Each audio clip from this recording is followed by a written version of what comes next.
कल्पना कीजिए, आप हर महीने अच्छी कमाई करते हैं, लेकिन फिर भी महीने के अंत तक पैसा खत्म हो जाता है। सैलरी आती है और पता ही नहीं चलता कि कहां चली गई। फिर अचानक कोई इमरजेंसी आ जाए तो सेविंग्स नहीं, इन्वेस्टमेंट्स नहीं और दिमाग में सिर्फ स्ट्रेस। सच कहूं तो हम में से ज्यादातर लोग पैसे कमाना सीखते हैं, लेकिन पैसे संभालना कभी नहीं सीखते। और यही गलती पूरी जिंदगी हमें फाइनेंशियल प्रेशर में रखती है। लेकिन आज की इस वीडियो में आप सीखेंगे वो फाइनेंशियल रूल्स जो स्कूल कभी नहीं सिखाता। Budgeting, saving, investing, tax planning और फाइनेंशियल फ्रीडम का असली फॉर्मूला। तो वीडियो को आखिर तक जरूर देखिए, क्योंकि ये सिर्फ पैसों की बात नहीं है, ये आपकी फ्यूचर लाइफ की बात है।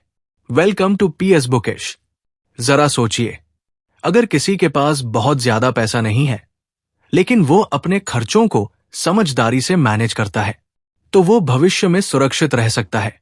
लेकिन दूसरी तरफ, अगर कोई बहुत अच्छा कमा रहा है और उसका खर्च अनकंट्रोल्ड है, तो वो कभी भी फाइनेंशियल ट्रबल में फंस सकता है।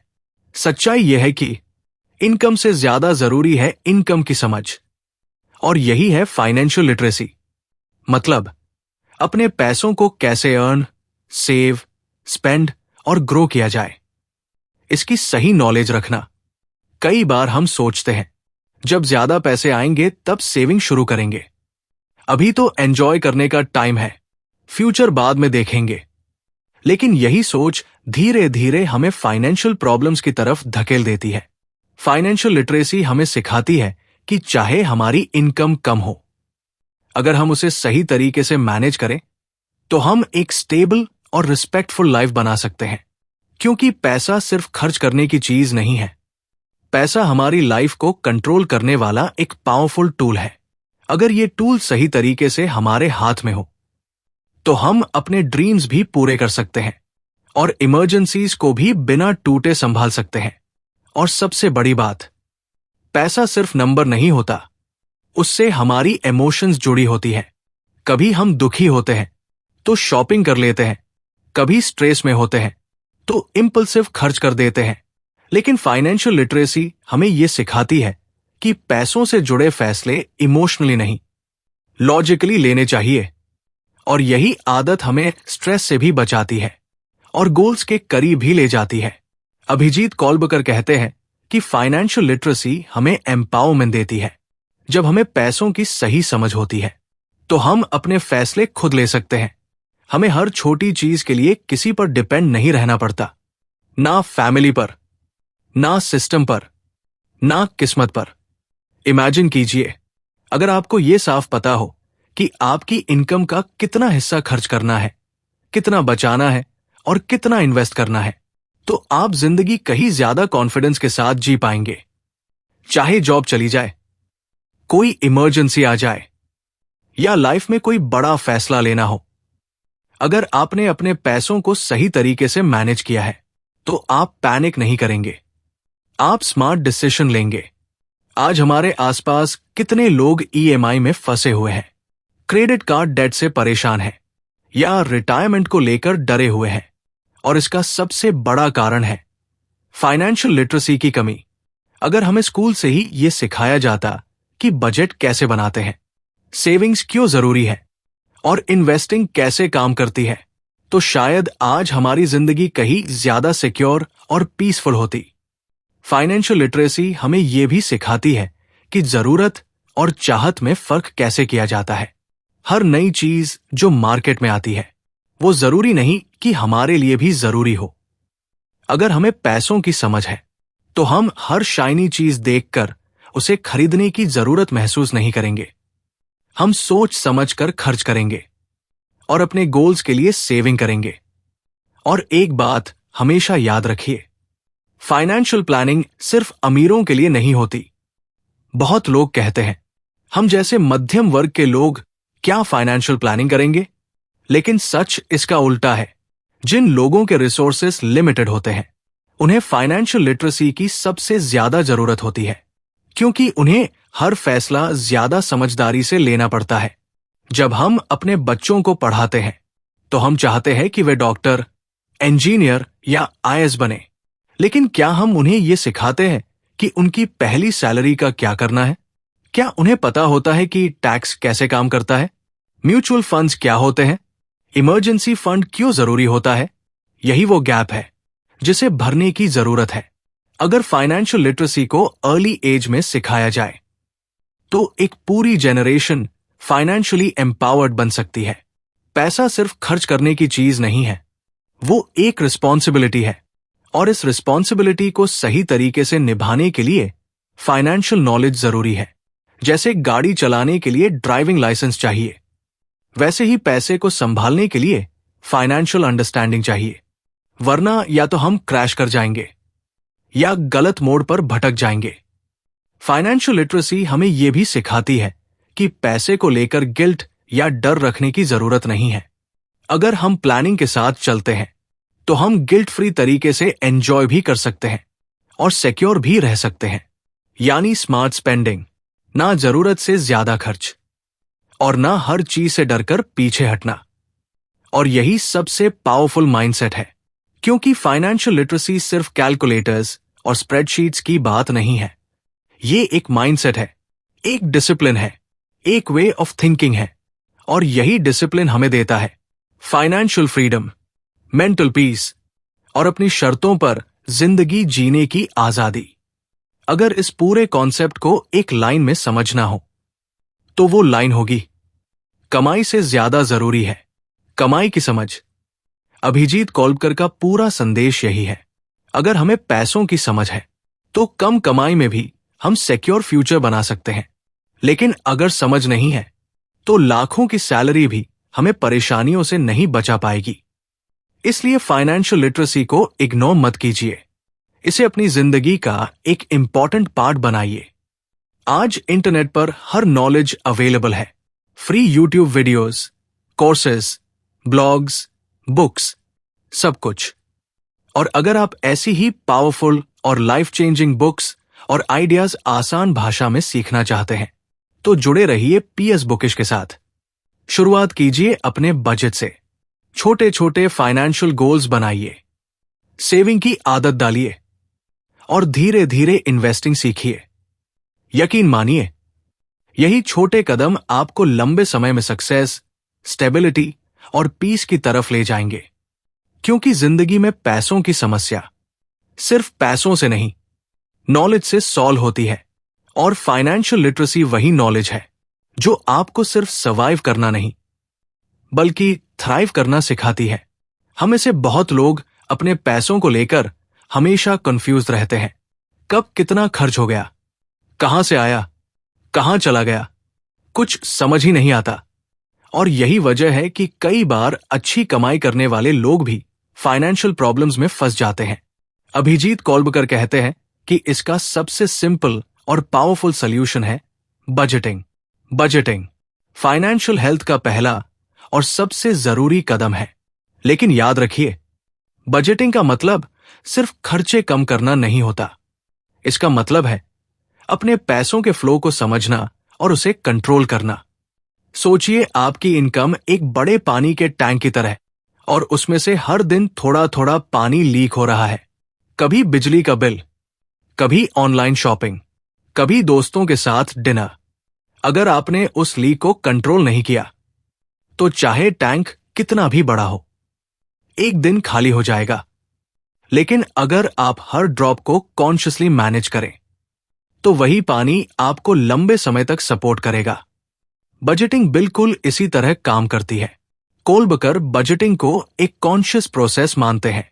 मतलब आप खुद तय करते हैं कि आपकी कमाई कहां जाएगी, ना कि खर्चे अपने आप आपकी कमाई को खत्म कर दें।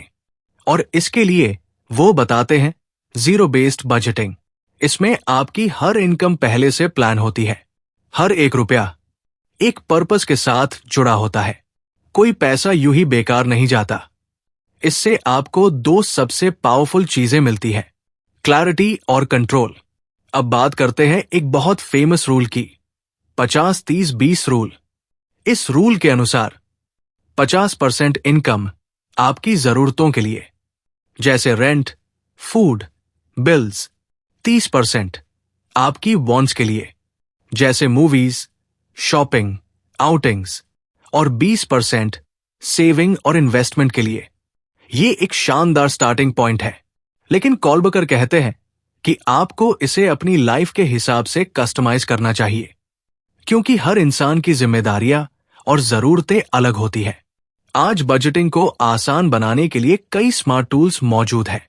आप चाहे तो एक सिंपल स्प्रेडशीट इस्तेमाल कर सकते हैं, या फिर एप्स जैसे वॉलनट और मनी मैनेजर का सहारा ले सकते हैं। इन एप्स में आप अपने हर खर्च को ट्रैक कर सकते हैं।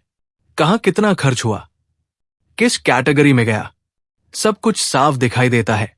और मजेदार बात यह है कि जब हम अपने खर्चों को देखना शुरू करते हैं तो डिसिप्लिन अपने आप आने लगता है।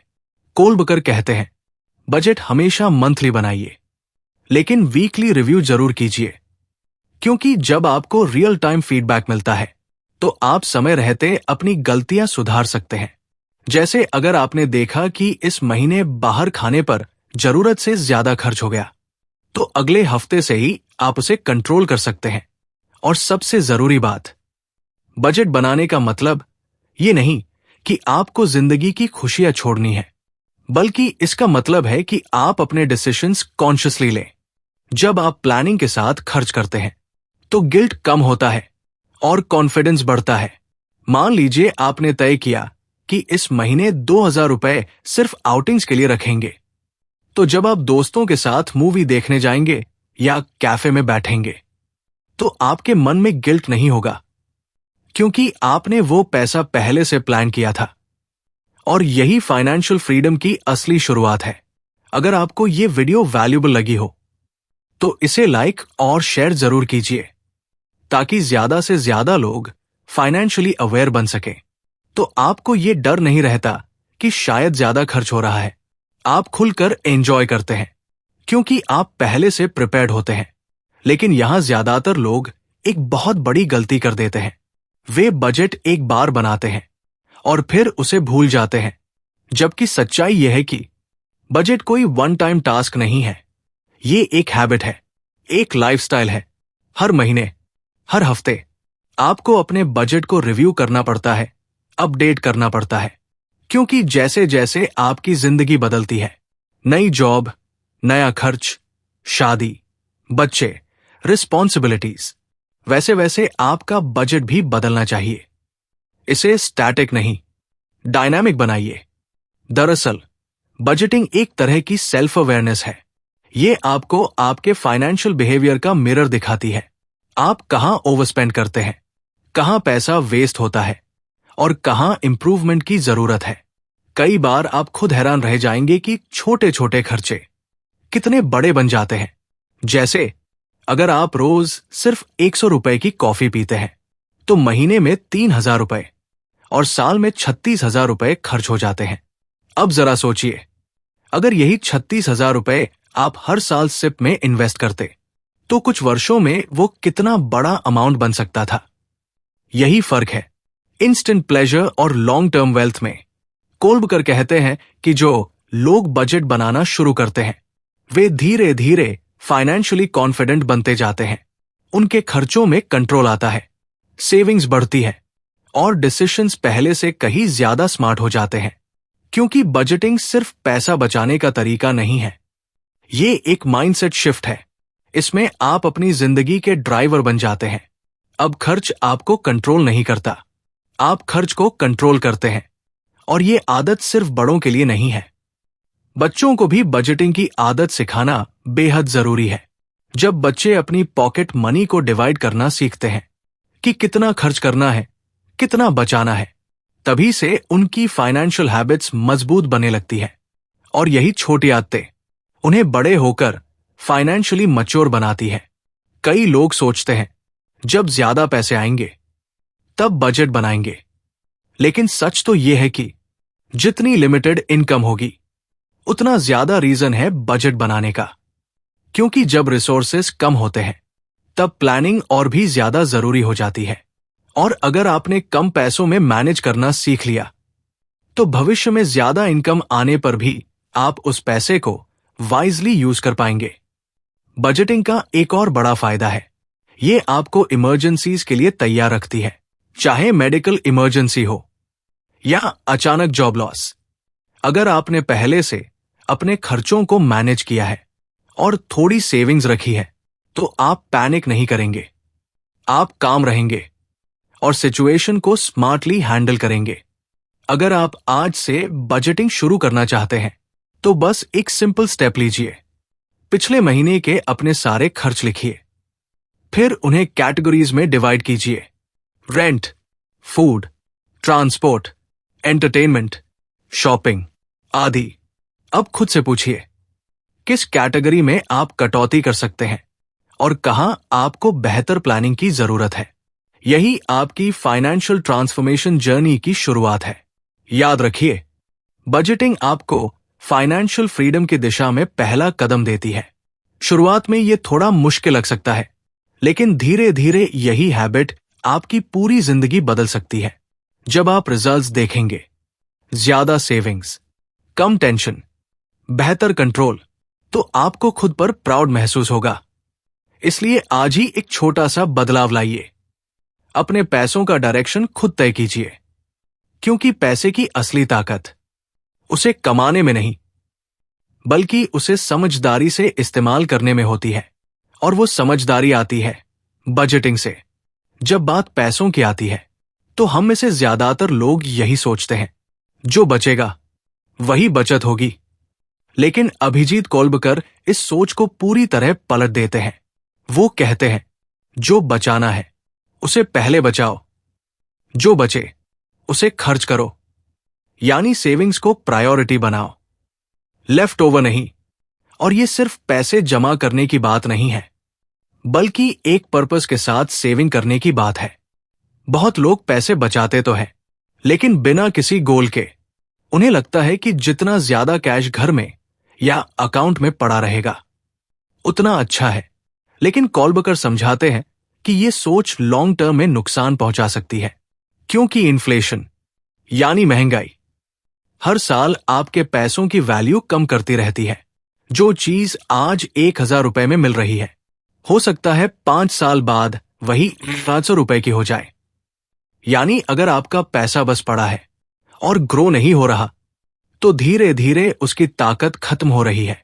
इसलिए सेविंग का मतलब सिर्फ पैसा रोकना नहीं है, बल्कि उसे सही जगह और सही पर्पस के साथ रखना है। और सेविंग का सबसे इंपॉर्टेंट पार्ट है इमरजेंसी फंड। अब इमरजेंसी शब्द सुनते ही लोग सोचते हैं कि यह सिर्फ बड़े हादसों के लिए होता है, जैसे हॉस्पिटल बिल्स या जॉब चले जाना। हां, वो भी इमरजेंसीज है, लेकिन इमरजेंसी फंड का असली मतलब है मेंटल पीस का बैकअप। ऐसा पैसा जो अचानक आई परेशानी के समय आपको टूटने न दे, ताकि मुश्किल आने पर आप पैनिक ना करें, बल्कि कॉन्फिडेंस के साथ सिचुएशन हैंडल कर सकें। इमरजेंसी फंड उस समय आपका सहारा बनता है जब इनकम रुक जाती है, लेकिन एक्सपेंसेस नहीं रुकते।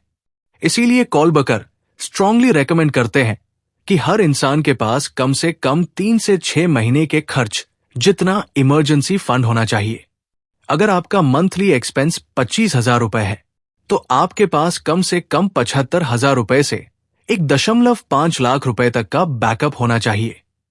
यह पैसा आपको टाइम देता है नई जॉब ढूंढने का, हेल्थ रिकवर करने का, या किसी भी अनएक्सपेक्टेड सिचुएशन को संभालने का। अब सवाल आता है, यह पैसा रखा कहां जाए? कोलबकर इस पर भी बहुत क्लियर एडवाइस देते हैं। वो कहते हैं, इमरजेंसी फंड ऐसी जगह होना चाहिए जहां जरूरत पड़ने पर तुरंत एक्सेस मिल सके और थोड़ा बहुत इंटरेस्ट भी मिले।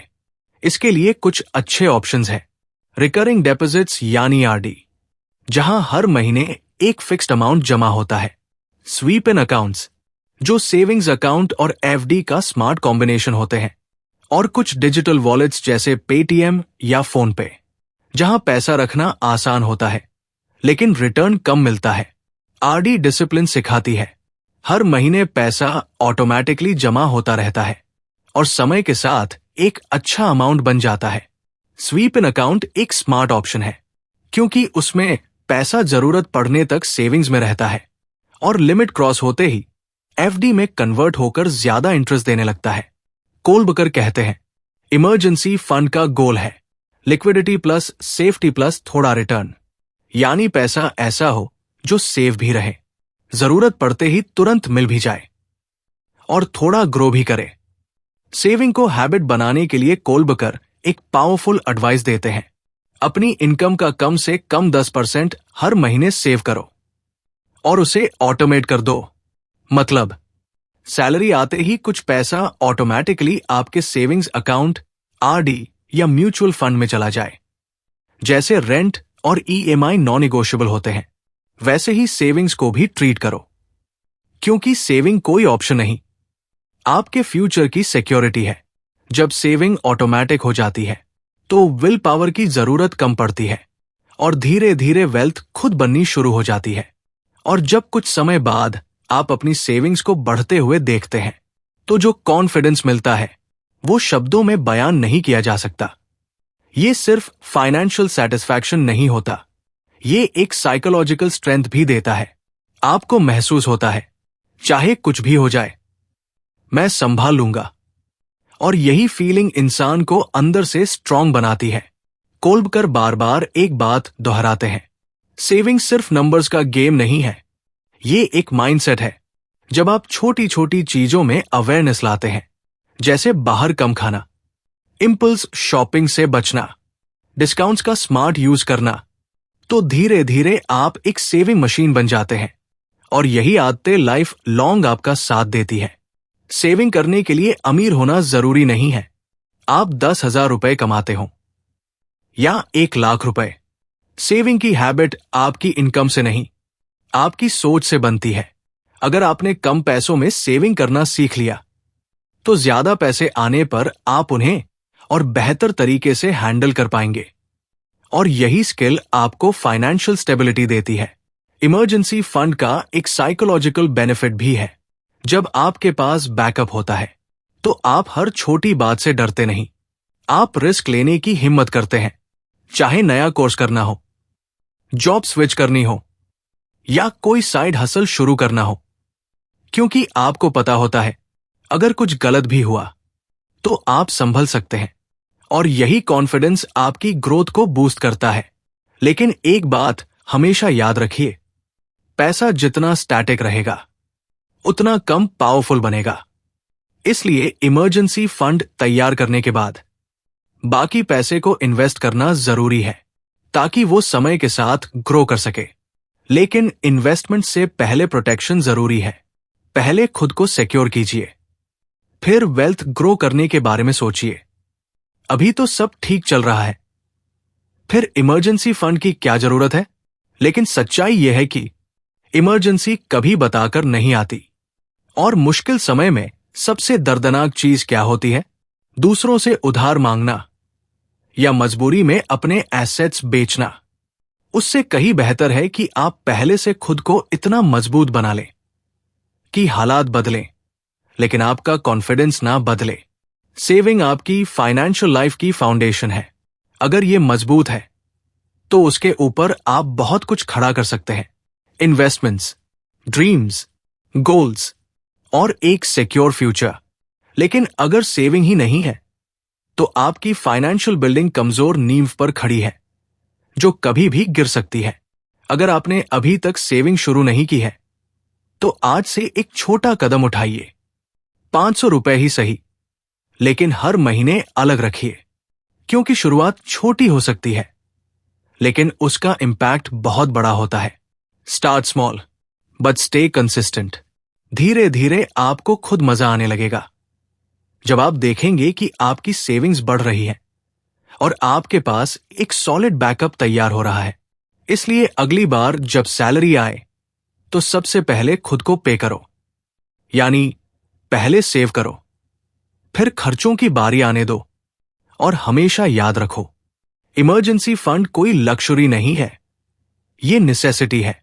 ये वो इनविजिबल शील्ड है जो इस अनसर्टेन दुनिया में आपको अंदर से कॉन्फिडेंट बनाता है। लेकिन यहां एक और बड़ी गलती होती है। बहुत लोग सोचते हैं कि सेविंग करना ही काफी है। हर महीने थोड़ा पैसा बचा लिया, उसे बैंक में रख दिया, बस काम खत्म। लेकिन अभिजीत कोलबकर इस सोच को पूरी तरह बदल देते हैं। उनका साफ संदेश है, सिर्फ सेविंग से फ्यूचर सिक्योर नहीं होता, क्योंकि इन्फ्लेशन यानी महंगाई हर साल आपके पैसों की ताकत को थोड़ा थोड़ा कम करती रहती है। इसलिए जरूरी है कि आप सिर्फ सेविंग नहीं बल्कि इन्वेस्टिंग भी समझें। सेविंग वह पैसा है जिसे आप खर्च होने से बचाते हो, लेकिन इन्वेस्टिंग वो तरीका है जिससे आपका पैसा आपके लिए पैसा कमाना शुरू करता है। और यही इन्वेस्टिंग आपके सपनों को रियलिटी में बदलने का रास्ता बनती है। कोलबकर कहते हैं, अगर आपका पैसा सिर्फ बैंक में पड़ा है तो वो इन्फ्लेशन से हार जाएगा, लेकिन अगर वही पैसा सही जगह इन्वेस्ट किया जाए तो वो आपकी सबसे बड़ी फाइनेंशियल स्ट्रेंथ बन सकता है। इन्वेस्टिंग का सीधा मतलब है अपने पैसों को ऐसी जगह लगाना जहां वो समय के साथ ग्रो करे और रिटर्न दे। और कोलबकर इसे हर इंसान के लिए जरूरी फाइनेंशियल स्किल मानते हैं, चाहे आपकी इनकम कम हो या ज्यादा। इन्वेस्टमेंट के बेसिक समझना बेहद जरूरी है। अब इन्वेस्टमेंट की दुनिया में कई रास्ते होते हैं जिन्हें एसेट क्लासेस कहा जाता है। हर एसेट क्लास का अपना रिस्क और रिटर्न होता है। 4 मेन एसेट क्लासेस है: डेट, इक्विटी, गोल्ड और रियल एस्टेट। सबसे पहले डेट इंस्ट्रूमेंट्स, यानी ऐसे इन्वेस्टमेंट्स जो आपको फिक्स्ड रिटर्न देते हैं, जैसे बॉन्ड्स या फिक्स्ड डिपॉजिट्स। इनमें रिस्क कम होता है लेकिन रिटर्न भी लिमिटेड होता है, आमतौर पर 6% से 8% तक। अब बात करते हैं इक्विटी की। इक्विटी यानी शेयर्स या स्टॉक्स, जहां आप किसी कंपनी में हिस्सा खरीदते हैं। यहां रिटर्न्स बहुत ज्यादा हो सकते हैं लेकिन रिस्क भी हाई होता है। इसलिए इक्विटी उन लोगों के लिए बेहतर है जो मार्केट को समझने और लॉन्ग टर्म सोचने के लिए तैयार है। अब गोल्ड। भारत में गोल्ड को हमेशा से सिक्योरिटी और स्टेबिलिटी का सिंबल माना गया है, लेकिन कोलबकर बताते हैं कि लॉन्ग टर्म में गोल्ड का रिटर्न अक्सर इक्विटी से कम होता है। इसलिए गोल्ड को वेल्थ क्रिएशन से ज्यादा इन्फ्लेशन हेज और सेफ्टी एसेट की तरह इस्तेमाल करना बेहतर होता है। अब रियल एस्टेट यानी जमीन जायदाद। इसमें पैसा ज्यादा लगता है, लिक्विडिटी कम होती है, लेकिन कई बार इसमें अच्छा अप्रिशिएशन मिल सकता है। हालांकि बिगिनर्स के लिए यह ऑप्शन हमेशा प्रैक्टिकल नहीं होता। अब सवाल आता है, एक आम इंसान शुरुआत कहां से करे? तो कोलबकर कुछ प्रैक्टिकल और एक्सेसिबल ऑप्शंस बताते हैं जिनसे कोई भी अपनी इन्वेस्टमेंट जर्नी शुरू कर सकता है। सबसे पहला और सबसे पॉपुलर ऑप्शन है म्यूचुअल फंड्स। म्यूचुअल फंड्स में आपका पैसा कई अलग अलग कंपनीज में लगाया जाता है, जिससे रिस्क डाइवर्सिफाई हो जाता है। और अगर आप डिसिप्लिन के साथ हर महीने इन्वेस्ट करना चाहते हैं तो सिप यानी सिस्टमैटिक इन्वेस्टमेंट प्लान सबसे बेहतरीन तरीका है। सिप में आप हर महीने एक फिक्स्ड अमाउंट इन्वेस्ट करते हैं, 1,000 रुपए, 2,000 रुपए या जितना आप अफोर्ड कर सकते हैं। कोलबकर कहते हैं कि सिप की सबसे बड़ी ताकत है पावर ऑफ कंपाउंडिंग, यानी आपका पैसा और पैसा कमाना शुरू कर देता है और समय के साथ वही ग्रोथ तेजी पकड़ लेती है। मान लीजिए आप हर महीने 5,000 रुपए इन्वेस्ट करते हैं और एवरेज रिटर्न 12% मिलता है, तो 25 साल में ये अमाउंट लगभग 95 लाख रुपए तक पहुंच सकता है। लेकिन अगर आपने शुरुआत 10 साल देर से की तो वही अमाउंट सिर्फ करीब 44 लाख रुपए बन पाएगा। यानी इन्वेस्टमेंट में सबसे बड़ा फैक्टर है टाइम। जितनी जल्दी शुरुआत उतना बड़ा फायदा। अब बात करते हैं पीपीएफ यानी पब्लिक प्रोविडेंट फंड की। ये गवर्नमेंट बैक्ड और बेहद सेफ ऑप्शन माना जाता है। इसमें आप हर साल 500 रुपए से लेकर 1.5 लाख रुपए तक इन्वेस्ट कर सकते हैं और इसका इंटरेस्ट टैक्स फ्री होता है। पीपीएफ की मैच्योरिटी 15 साल की होती है, लेकिन इसमें कंपाउंडिंग का फायदा मिलता है, जिससे ये लॉन्ग टर्म वेल्थ बिल्डिंग के लिए शानदार ऑप्शन बन जाता है। अगर आप ज्यादा रिस्क नहीं लेना चाहते तो पीपीएफ एक बेहतरीन चॉइस हो सकती है। अब एनपीएस यानी नेशनल पेंशन सिस्टम, यह खासतौर पर रिटायरमेंट प्लानिंग के लिए बनाया गया है। इसमें इक्विटी और डेट दोनों का मिक्स होता है। जिससे रिस्क और स्टेबिलिटी के बीच बैलेंस बना रहता है। रिटायरमेंट के बाद ये आपको रेगुलर पेंशन देने में मदद करता है। कोलबकर इसे उन लोगों के लिए रेकमेंड करते हैं जो अपने फ्यूचर के लिए सिक्योर इनकम चाहते हैं। अब ELSS यानी इक्विटी लिंक्ड सेविंग स्कीम, ये म्यूचुअल फंड का ही एक प्रकार है जिसमें टैक्स सेविंग का फायदा भी मिलता है। इसमें 3 साल का लॉक इन पीरियड होता है और सेक्शन 80C के तहत टैक्स बेनिफिट भी मिलता है। ये उन लोगों के लिए अच्छा ऑप्शन है जो थोड़ा रिस्क लेकर वेल्थ भी बनाना चाहते हैं और टैक्स भी बचाना चाहते हैं। कोलबकर बार बार एक बात पर जोर देते हैं, इन्वेस्टमेंट हमेशा गोल बेस्ड होना चाहिए। मतलब पहले ये तय करो कि आप किस पर्पस के लिए इन्वेस्ट कर रहे हो। बच्चों की एजुकेशन, घर खरीदना, retirement, financial freedom. Goal clear होगा तो अमाउंट, एसेट और टाइम फ्रेम चुनना आसान हो जाएगा। वो ये भी बताते हैं कि इन्वेस्टिंग और ट्रेडिंग दोनों अलग चीजें हैं। ट्रेडिंग शॉर्ट टर्म होती है जहां लोग तेजी से बाय सेल करके जल्दी प्रॉफिट कमाने की कोशिश करते हैं, लेकिन long term investing discipline, patience और कंसिस्टेंसी मांगती है। और सच्चाई यह है कि रियल वेल्थ हमेशा पेशेंस से बनती है, शॉर्टकट से नहीं। कोलबकर चार्ट्स और रियल लाइफ एग्जाम्पल्स के जरिए कंपाउंडिंग का मैजिक समझाते हैं। शुरुआत में ग्रोथ धीमी लगती है, लेकिन 10 से 15 साल बाद वही ग्रोथ तेजी से बढ़ने लगती है। यही है कंपाउंड इंटरेस्ट का जादू। A is equal to P 1 + RN, NTA is equal to P left 1 + frac R N right, NT is equal to P 1 + NR NT, PV R percent R percent R percent, NNN 246810121416 18205000 1000 1500 2000 653.30। और इसी compounding को Albert Einstein ने दुनिया का 8वां अजूबा कहा था। Investing करते समय एक और जरूरी चीज है, अपने रिस्क प्रोफाइल को समझना। यानी आप कितनी रिस्क लेने के लिए कंफर्टेबल हैं और कितने समय तक इन्वेस्ट कर सकते हैं। अगर आप कंजर्वेटिव हैं तो डेट इंस्ट्रूमेंट्स और PPF बेहतर रहेंगे।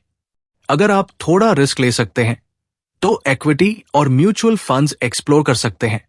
आज इन्वेस्टिंग शुरू करना पहले से कहीं ज्यादा आसान हो चुका है। एप्स जैसे ज़ीरोधा, ग्रो, कुवेरा और पेटीएम मनी आपको आसानी से इन्वेस्ट करने और अपना पोर्टफोलियो ट्रैक करने की सुविधा देते हैं।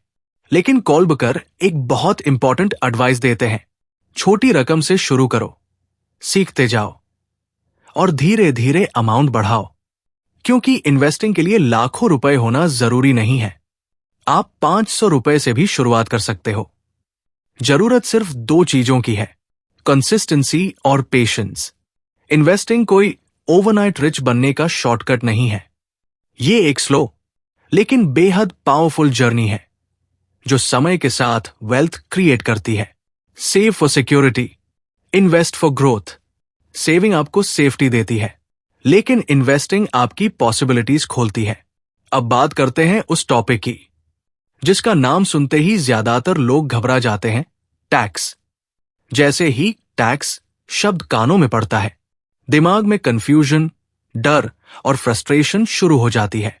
कई लोगों को लगता है ये तो CA और अकाउंटेंट्स की दुनिया की चीज है, हम जैसे आम लोगों के बस की बात नहीं। लेकिन अभिजीत कोलबकर इस सोच को पूरी तरह बदल देते हैं।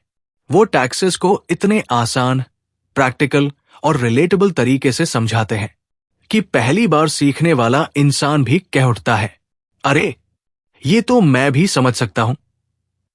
भारत का टैक्स सिस्टम पहली नजर में थोड़ा कॉम्प्लेक्स जरूर लग सकता है, लेकिन कोलबकर इसे छोटे छोटे सिंपल पीसेस में तोड़कर समझाते हैं ताकि चाहे आप सैलरीड एम्प्लॉय हो, फ्रीलांसर हो या कंटेंट क्रिएटर, आप अपने फाइनेंशियल कंट्रोल को खुद संभाल सकें। सबसे पहली चीज जो समझनी जरूरी है वह है इनकम टैक्स स्लैब्स। हर साल गवर्नमेंट अलग अलग इनकम स्लैब्स तय करती है। कि किस इनकम पर कितना टैक्स लगेगा। यानी आपकी कमाई जितनी बढ़ती है उसके हिसाब से टैक्स रेट भी बदलता है। और यहीं से शुरू होता है एक बहुत जरूरी कॉन्सेप्ट, ग्रोस इनकम और नेट इनकम। कोलबकर कहते हैं ग्रोस इनकम मतलब आपकी टोटल कमाई जो कंपनी आपको देती है, लेकिन नेट इनकम मतलब वो पैसा जो वास्तव में आपके हाथ में आता है, यानी सभी डिडक्शंस और टैक्सेस कटने के बाद। और यही फर्क समझना बेहद जरूरी है, क्योंकि ज्यादातर लोग प्लानिंग ग्रोस इनकम देखकर करते हैं, लेकिन असली जिंदगी तो नेट इनकम से चलती है। अब आते हैं टैक्स की सबसे इंटरेस्टिंग चीज पर, डिडक्शंस। डिडक्शंस मतलब ऐसे खर्च या इन्वेस्टमेंट्स जिन्हें गवर्नमेंट आपकी टैक्सेबल इनकम से घटा देती है। यानी स्मार्ट प्लानिंग करके आप लीगल तरीके से अपना टैक्स कम कर सकते हैं। और यहां सबसे पॉपुलर सेक्शन आता है, सेक्शन 80C। कोलबकर बताते हैं कि इस सेक्शन के तहत आप 1.5 लाख रुपए तक की डिडक्शन क्लेम कर सकते हैं। इसमें शामिल होते हैं LIC प्रीमियम, ELSS यानी equity linked saving scheme, EPF यानी एम्प्लॉय प्रोविडेंट फंड और PPF यानी पब्लिक प्रोविडेंट फंड। मतलब आप फ्यूचर भी सिक्योर कर रहे हो और टैक्स भी बचा रहे हो। यही होती है स्मार्ट फाइनेंशियल प्लानिंग। अब बात करते हैं सेक्शन 80D की। यह सेक्शन हेल्थ इंश्योरेंस से जुड़ा है। अगर आपने अपने या अपने परिवार के लिए मेडिकल इंश्योरेंस लिया है तो उसका प्रीमियम आपकी टैक्सेबल इनकम से माइनस हो सकता है। और आज के समय में जब मेडिकल एक्सपेंसेस लगातार बढ़ रहे हैं, यह राहत बेहद जरूरी बन जाती है। इसके बाद आता है HRA यानी हाउस रेंट अलाउंस। अगर आप रेंट पर रहते हैं तो आप इसका भी फायदा उठा सकते हैं। लेकिन कोलबकर एक इंपॉर्टेंट बात क्लियर करते हैं, प्रॉपर डॉक्यूमेंटेशन बहुत जरूरी है। यानी रेंट रिसीट्स, एग्रीमेंट्स और जरूरी प्रूफ्स हमेशा संभाल कर रखिए, क्योंकि फाइनेंशियल अवेयरनेस सिर्फ पैसे कमाने से नहीं, उन्हें सही तरीके से मैनेज करने से आती है। अब बात करते हैं स्टैंडर्ड डिडक्शन की। ये एक फिक्स्ड डिडक्शन होती है जो सैलरीड एम्प्लॉयज को ऑटोमेटिकली मिलती है। यानी बिना एक्स्ट्रा इन्वेस्टमेंट किए भी आपको थोड़ा टैक्स रिलीफ मिल जाता है। कोलबकर स्ट्रांगली रेकमेंड करते हैं कि साल की शुरुआत में ही अपने इन्वेस्टमेंट्स और डिडक्शंस डिक्लेयर कर दो, ताकि साल के अंत में ज्यादा TDS ना कटे और आपको फाइनेंशियल स्ट्रेस का सामना ना करना पड़े।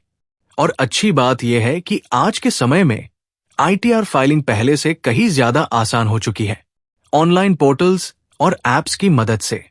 अब आप खुद भी अपना रिटर्न फाइल कर सकते हैं। बस कुछ बेसिक डॉक्यूमेंट्स रेडी रखने होते हैं, form 16, pan card, bank details और इन्वेस्टमेंट प्रूफ्स।